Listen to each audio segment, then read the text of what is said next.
Praise lord. దేవుని పరిశుద్ధమైన నామమునకు మహిమ కలుగునుగాక.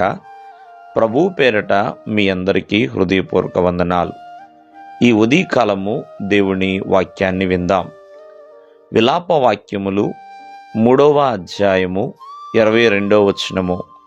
యెహోవా కృపగలవాడు, ఆయన వాత్సల్యత ఎడతెగక నిలుచున్నది, గనుక మనము నిర్మూలము కాకున్న వారము.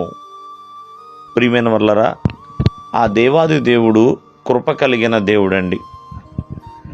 కావున మరి దేవుని యొక్క కృపను బట్టి, దేవుని యొక్క కనికరమును బట్టి, ప్రేమ, దయ, కనికరమును బట్టి నేటి వరకు కూడా మనము నిలుస్తున్నామండి. ఆయన కృప ఎల్లప్పుడూ కూడా ఉండేదండి.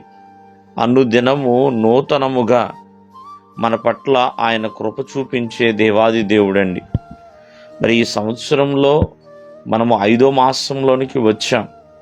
ఈ మండు వేసవికాలంలో ఉన్నాం. ప్రియమైన వల్లరా, ప్రతిరోజు కూడా మనం ఎన్నో మరణ వార్తలు వింటూనే ఉంటామండి.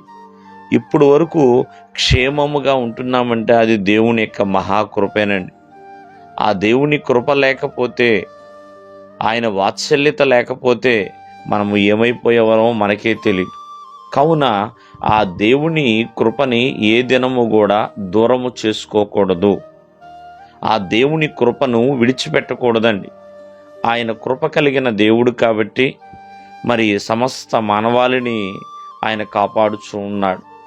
మనం చూస్తున్నాం, ఎన్నో ఘోరమైన యాక్సిడెంట్లు జరుగుతున్నాయి, ఎన్నో భయంకరమైన మరణకరమైన రోగాలు వస్తున్నాయి. ప్రేమైన వల్లరా, మరి అటువంటి పరిస్థితుల్లోంచి దేవుడు నిన్ను నన్ను కాపాడుతూనే ఉన్నాడండి. కావున ఆయన కృపను బట్టి ఎల్లప్పుడూ కూడా ఆయనకి కృతజ్ఞతాస్తుతులు చెల్లించేవారిగా ఉండాలి. దేవుని యొక్క కృపను బట్టి ప్రియమైన వల్లరా ఎల్లప్పుడూ కూడా ఆయన ఎదుట చక్కగా ప్రియమైన వల్లరా నమ్మదగిన వారిగా ఉండాలండి. ఆయనని ఆశ్రయించేవారిగా ఉండాలి. ప్రియమైన వల్లరా ఆయన ఎదుట ఓపికతో అంటే సహనముతో, ఓపికతో నిలిచేవారిగా ఉండాలి. ఆయన కృప నీ ఎదుట నిలవాలి అన్నా మనము కూడా దేవుని ఎదుట నిలిచేవారిగా ఉండాలి కదండి. మరి ఆయన యందు నమ్మకం ఉంచాలి, ఆయన యందు ఆశ్రయించేవారిగా ఉండాలి. మరి ఇవన్నీ లేకుండా దేవుని కృపని ఎలా పొందుకుంటామండి?